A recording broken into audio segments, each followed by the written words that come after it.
खबर है दोस्तों फ्रांस से, जिसने आजकल के मुस्लिम देशों में तहलका मचा के रखा है। जी हां दोस्तों, फ्रांस के राष्ट्रपति इमैनुअल मैक्रोन ने एक के बाद एक कड़े फैसले लेने शुरू कर दिए हैं, जिससे सारे ही मुस्लिम देश खफा है। और फ्रांस के राष्ट्रपति का ये रुख देख करके पाकिस्तान और तुर्की जैसे देश जो अपने आप को मुस्लिमों का खलीफा बताते हैं, उन्हें सबसे ज़्यादा मिर्ची लगी है, क्योंकि उन्होंने फैसला ही ऐसा लिया है। अब हाल के दिनों में आपने सुना होगा कि फ्रांस के राष्ट्रपति इमैनुअल मैक्रोन ने फैसला लिया था कि सारे ही मस्जिद जो भी अवैध रूप से मस्जिद बनाए हुए हैं उन सबको गिराया जाएगा। जी हाँ दोस्तों, बहुत से मस्जिदों को इन्होंने ताला लगाया है, बहुत से मस्जिदों को इन्होंने गिराया है, और मस्जिदों के ऊपर से लाउड स्पीकर वगैरह तो इन्होंने लगने ही नहीं दिए कभी। जिस भी मस्जिद पर फ्रांस की सरकार को शक हो रहा है कि यहाँ से आतंकवाद पनप रहा है, उस मस्जिद को या तो गिराया जा रहा है या फिर ताले लगाए जा रहे हैं। और इसके बाद एक कड़े फैसले लिए गए फ्रांस के राष्ट्रपति इमैनुअल मैक्रोन द्वारा, जिसमें उन्होंने कुरान को भी नहीं बख्शा है। जी हाँ दोस्तों, कुरान को भी संपूर्ण रूप से बैन कर दिया गया फ्रांस में, और अब कुरान रखना भी गैरकानूनी होगा, कुरान बेचना भी गैरकानूनी होगा, यहाँ तक कि आप कुरान पढ़ भी नहीं सकते हैं।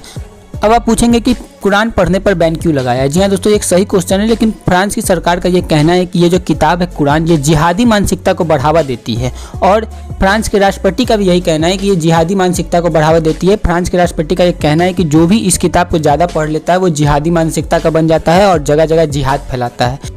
और जनसंख्या नियंत्रण पर भी कंट्रोल करना चाहती है फ्रांस की सरकार। जी हाँ दोस्तों, मुसलमानों की बढ़ती जनसंख्या फ्रांस के लिए अब खतरा बन रही है। जी हाँ दोस्तों, मुसलमान दिन पे दिन बढ़ते जा रहे हैं जनसंख्या के आधार पर, यहाँ तक कि कुछ समय ऐसा आएगा कि फ्रांस में क्रिश्चियंस कम हो जाएंगे, जो कि वहाँ के मूल निवासी हैं वो कम हो जाएंगे, बल्कि वहाँ पे मुसलमान की संख्या ज़्यादा हो जाएगी। मुसलमानों की संख्या बहुत ही ज़्यादा बढ़ जाएगी और बहुत ही तेज़ी से इनकी जनसंख्या में बढ़ोतरी हो रही है। इसी को देखते हुए फ्रांस की सरकार ने यह भी फैसला लिया है कि आगे जाकर के फ्रांस की सरकार इस पर भी नियंत्रण कर सकती है, इस पर भी नकेल कस सकती है। अब आते हैं दोस्तों आज के मेन मुद्दे पर। जी हाँ दोस्तों, आज का मेन मुद्दा यह है कि फ्रांस के राष्ट्रपति इमैनुअल मैक्रोन ने एक और बड़ा कड़ा फैसला लिया है। जी हाँ दोस्तों, फ्रांस के राष्ट्रपति इमैनुअल मैक्रोन ने इस बार हिजाब पर बैन लगा दिया। जी हाँ दोस्तों, फ्रांस के राष्ट्रपति इमैनुअल मैक्रोन का सीधा सीधा कहना है कि आप स्पोर्ट्स में हिजाब का उपयोग नहीं कर सकते हैं। जो भी महिला है जो कि हिजाब पहन करके खेलना चाहती हैं, उन्हें खेलने नहीं दिया जाएगा फ्रांस के अंदर, ऐसा उन्होंने कहना है। आप न्यूज आर्टिकल देख सकते हैं, स्क्रीन पर चल रहा है, can France monopolise control over its Muslim community. जी हाँ दोस्तों, मुस्लिम कम्युनिटी के ऊपर एक बहुत ही बड़ी चोट की है फ्रांस के राष्ट्रपति इमैनुअल मैक्रोन ने।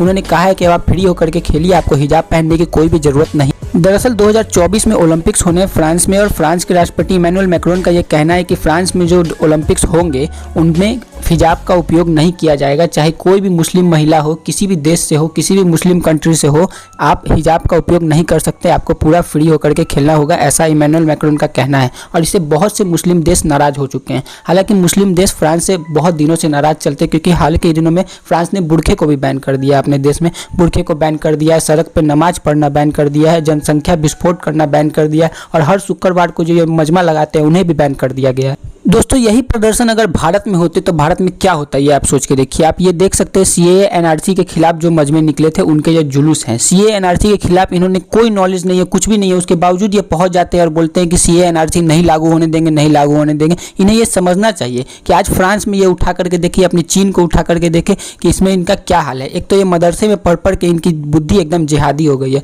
फ्रांस ने इसीलिए सारे मदरसों को बंद कर दिया है। उनका सीधा कहना है कि मदरसे में पढ़ा हुआ सिर्फ पंचर पुत्र बन सकता है और कुछ नहीं कर सकता है। स्क्रीन पर आप देख सकते हैं अब्दुल की पंचर की दुकान।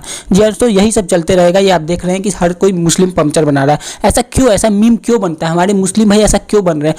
मैं हाथ जोड़ करके गुजारिश करता हूं कि अपने देश, अपने बच्चों को आतंकवादी ना बनाएं, मदरसों में ना पढ़ाएं, वरना मदरसों में पढ़ करके वो सिर्फ गोली चला सकते हैं, आतंकवादी बन सकते हैं और कुछ नहीं बन सकते। अगर वो मदरसे में पढ़ता है तो आतंकवादी बनेगा। आगे जाकर के उन्हें साबित करना होगा कि वो आतंकवादी नहीं है। आप देख सकते हैं स्क्रीन पर कि कैसे ये कह रहे हैं कि मैं मुस्लिम हूं पर मैं आतंकवादी नहीं हूं। आखिर इन्हें ये क्या कहना पड़ रहा है? आज इन्हें ये सब समझना चाहिए। मैं अपने मुस्लिम भाइयों को मैं एक विनती करना चाहता हूं कि आप इन बातों को समझे कि आपको कोई गलत नहीं किया जा रहा है, आपके साथ सही किया जा रहा है। आप जो औरतों को आज़ादी नहीं दी जाती है, आपके धर्म में औरतों को आज़ादी नहीं है, चाहे कुछ, मैं किसी धर्म के खिलाफ नहीं बोल रहा हूँ, मैं सिर्फ इतना कहना चाहता हूँ कि आप औरतों को आज़ादी दीजिए। औरतें भी आपकी कम्युनिटी को बढ़ाने में ही आपका उपयोग करेंगी। औरतें आपके सम्मान दिला सकती है, औरतें ही सम्मान है। और आप इन कुरान और इन जो भी मतलब किताबें हैं जो जिहाद को फैलाती है, मुझे नहीं पता कुरान जिहाद को फैलाता है कि नहीं फैलाता है, मैंने कभी कुरान नहीं पढ़ा, लेकिन मैं कहना चाहूँगा कि अपने जिहादी सोच से दूर रहिए और मस्जिदों में जाइए, मस्जिद में अपने पूजे अर्चना कीजिए, जो करना है कीजिए, लेकिन इन जिहादी मानसिकताओं से दूर रहिए। और अपने जो धर्म गुरु हैं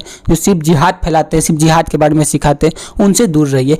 और दोस्तों दुनिया बहुत आगे बढ़ चुकी है। अपने औरतों को आप बुरखे में रखना बंद कीजिए। आप खुद भी कभी बुरखा पहन करके देखिए कितनी गर्मी लगती है, कितनी जिल्लत होती है। सऊदी अरबिया में जो औरतें जो बुरखा पहन करके घूमती हैं उन्हें कितने कष्ट उठाने पड़ते हैं। अब इस पर आपका क्या भी पॉइंट है कमेंट सेक्शन में जरूर बताइएगा और सब्सक्राइब जरूर से कर दीजिएगा दोस्तों। जय हिंद।